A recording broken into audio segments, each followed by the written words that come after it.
Her hands trembled as she clutched the edge of her scarf, eyes fixed on the polished floor tiles that reflected the sterile brightness of the clinic.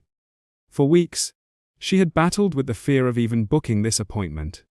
A shy girl who had lived her life quietly in the shadows, she had never dared to step into a place where her deepest vulnerabilities might be laid bare. But her heart nearly stopped when the door opened, and standing there was not the grey-haired doctor she had braced herself for, but a man so young, confident, and strikingly handsome that he looked like he belonged on the cover of a magazine.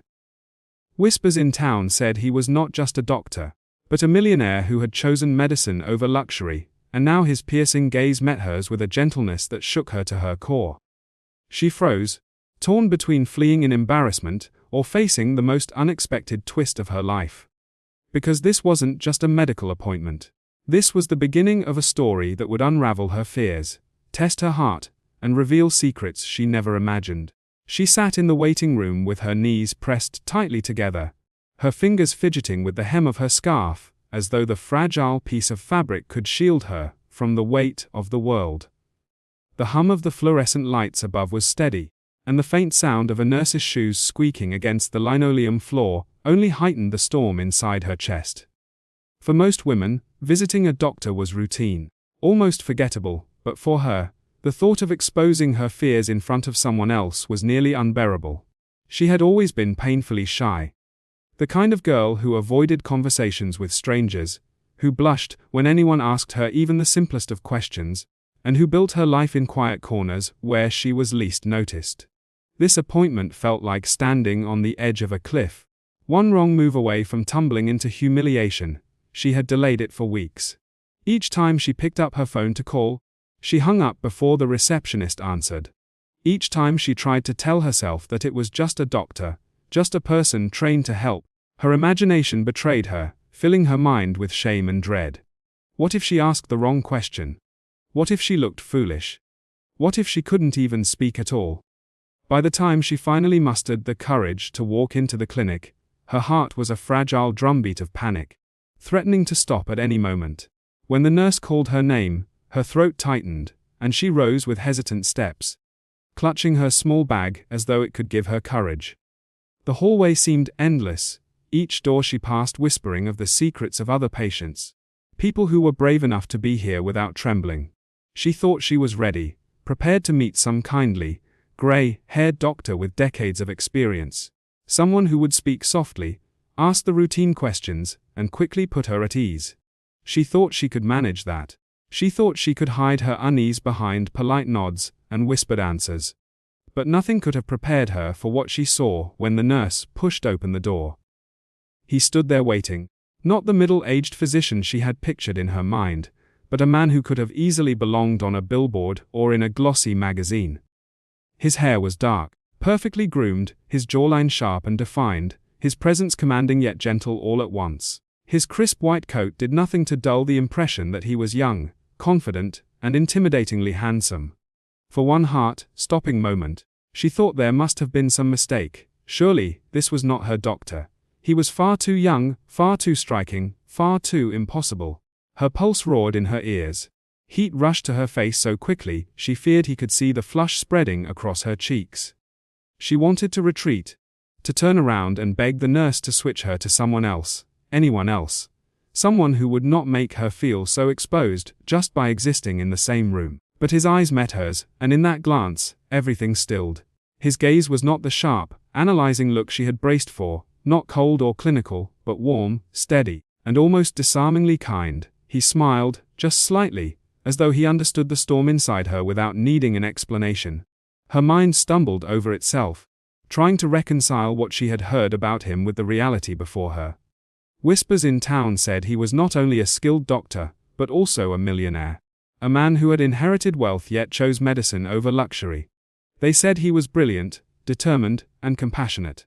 But none of those whispers prepared her for the shock of meeting him in person, for the undeniable presence he carried with such effortless grace. She could not decide whether to shrink into herself, or to be drawn closer by the strange safety she felt beneath his gaze. Her voice faltered when she tried to greet him, the words dissolving on her tongue. She managed only a nervous nod, her hands twisting the strap of her bag so tightly her knuckles whitened. He noticed, of course. His eyes softened further, his tone measured and calm when he spoke. He didn't rush her, didn't overwhelm her with questions, but simply welcomed her, giving her space to breathe, to gather the fragments of her courage. And that was when something unexpected stirred inside her. Amid the embarrassment and panic, there was also relief. A quiet part of her, long buried beneath her shyness, whispered that maybe she was safe here, that maybe this appointment would not break her after all. Still, the battle within her was fierce. Every second felt like a tug-of-war between the instinct to flee and the fragile courage that kept her rooted to the spot. She could feel the weight of her insecurities pressing against her ribs, every flaw and fear magnified in the sterile brightness of the room. And yet, she could not ignore the gentleness in his demeanor, the way he seemed to sense her hesitation and meet it with patience instead of frustration. Her mind raced with thoughts she couldn't voice. Why did someone like him choose this path? Why, with all his wealth and youth, was he here, dedicating himself to listening to people like her, to easing fears that seemed so trivial compared to the life he could have led elsewhere? And why did his presence, overwhelming at first, now feel like a shield against the very embarrassment she dreaded? Her breathing slowed, just slightly, as she sat down, her trembling hands folded tightly in her lap. He began speaking about routine matters, his voice low and reassuring, guiding her gently into the conversation without demanding too much from her all at once. And in those first few moments, something extraordinary began to happen. The walls she had built around herself, the ones made of years of silence and self-doubt, began to crack. Not because she had forced them down, but because he made it possible for her to breathe within them. The appointment had only just begun, yet she knew with startling clarity that this was not going to be ordinary. This was the collision of two worlds she never imagined crossing: her quiet, hidden existence and his remarkable, unexpected presence. And as much as she wanted to retreat, she couldn't. Something inside her told her that this meeting was only the beginning of a story that would unravel her fears and perhaps change her life forever. Though she entered the clinic expecting only discomfort and fear, what struck her almost instantly was the contradiction standing before her. He did not look like a man weighed down by years of clinical practice, nor like someone hardened by the monotony of endless patients and procedures. Instead, he carried an ease about him, a presence that was both professional and approachable, as if he had chosen to step into this role with intention, not obligation. What she didn't yet know was that behind his calm smile and quiet authority lay a story unlike any she had heard before, a story of wealth, choice, and sacrifice that gave depth to the man now guiding her through one of the most vulnerable moments of her life. The world knew him by reputation, whispers of a millionaire who could have lived in luxury, traveled the globe, or managed businesses from gleaming offices in skyscrapers. He had the education, the family fortune, and the opportunity to take any path he wished. Yet he chose medicine, and not just any branch, but one where compassion and patience mattered as much as skill. For him, gynecology was not about prestige. It was about presence, about being there for women who often came in with trembling hands, worried expressions, and the fear of being judged. It was about offering dignity in places where vulnerability was unavoidable. The shy girl sitting across from him could not have guessed the decisions that led him here, nor the countless nights he had spent proving to the world that he wasn't simply a rich man playing doctor. His wealth had often made people suspicious of his motives, assuming he was dabbling in medicine for amusement or vanity. But he had endured the grueling years of study, the exhaustion of residency, and the harsh scrutiny of peers to show that his commitment was real. He had chosen this life because it gave him meaning, because behind every nervous glance and every hesitant voice was a person who needed more than medicine. They needed understanding.